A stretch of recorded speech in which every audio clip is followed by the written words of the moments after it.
let's go ahead and get into this. This is the Distressor. Let's go to 2-to-1 ratio here. Let's increase the attack.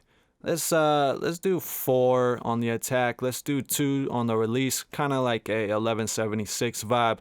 Let's go ahead in-game match here. This is the raw vocal here, and this is 2-to-1 on the Distressor, right? So already we can hear a little bit of compression happening, and later on I will showcase the high pass and distort 3 and distort 2 settings. Those are always nice to have if wanted. Let's go ahead and go to the raw vocal just for perspective once more.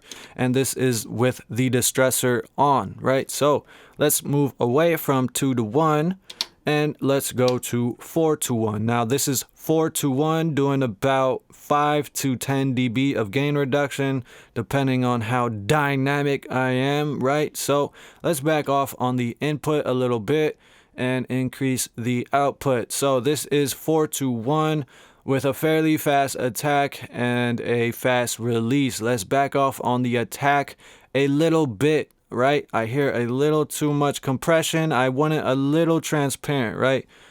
Sometimes you do want that compressed sound, and that's when you turn up the attack and you get something like this, right? So a lot of music nowadays kind of has this vibe going on, right? But for the sake of the tutorial and this raw vocal here, let's back off the attack. We have a medium attack now. It's at 6.5.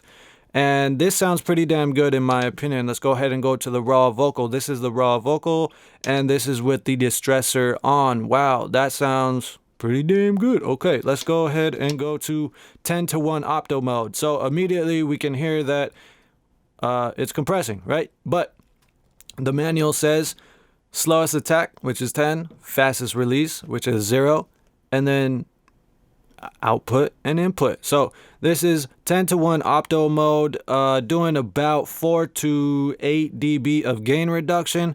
And if we go ahead and listen to the raw vocal, this is the raw vocal. Let's go ahead and turn it back on.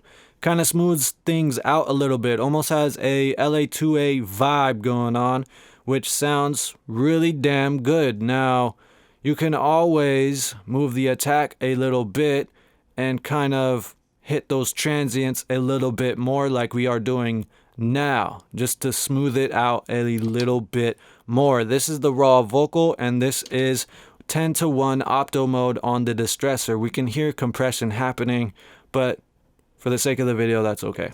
Let's go ahead and change the ratio 20-to-1. This is the slowest attack, fastest release.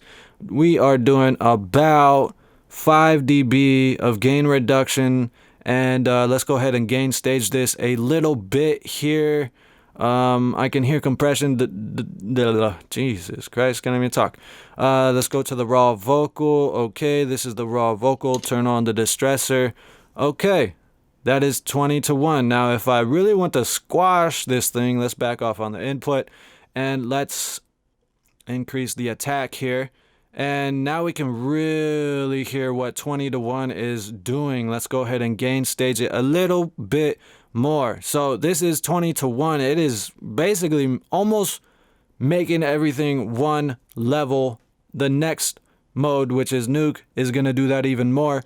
But let's go ahead and listen to the raw vocal. This is the raw vocal just for perspective sake, and let's go ahead and turn on the Distressor. This is the 20-to-1. We can hear that compression really happening, but it is okay. You know what I mean? You know what I mean? Okay, I'm sounding stupid. Let's go ahead and change the ratio to nuke mode.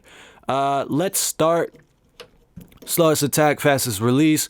We are doing about 5 dB to 8 dB of gain reduction, and it doesn't sound all that bad. If you're doing something like spoken word, I think this would probably be the best setting to do. Let's go ahead and go to the raw vocal. This is the raw vocal, and this is nuke mode. All right, so we have 4-to-1 ratio here. We are doing about 4 dB of gain reduction. This sounds pretty all right. This is a great starting point.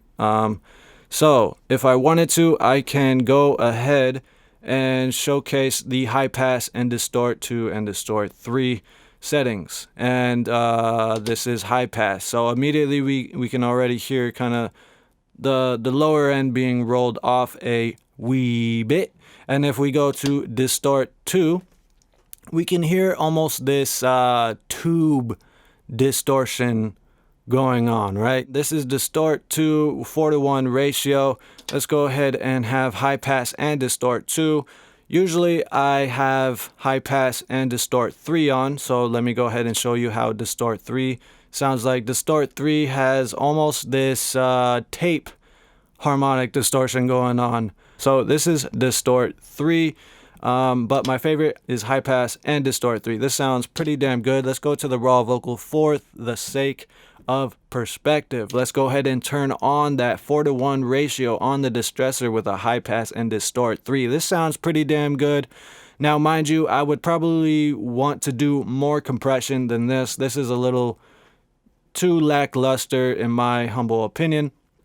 But also, take into consideration that you are probably going to be recording this inside the box or into the box. So if you don't know what you're doing, you might want to kind of start off with these settings, right? You want to have the most minimal compression happening if you don't know what you're doing, right? Because you can't go back and fix it. From my experience so far with these analog compressors, you're able to push it way more than you could on a plugin, and it still sound natural, right? With plugins, in my experience, once again, plugins will start to crap out when they are pushed a little too much, right? So that is one thing to take into consideration. All right, guys. Thank you guys for watching. I'll see you guys on the next video. Later.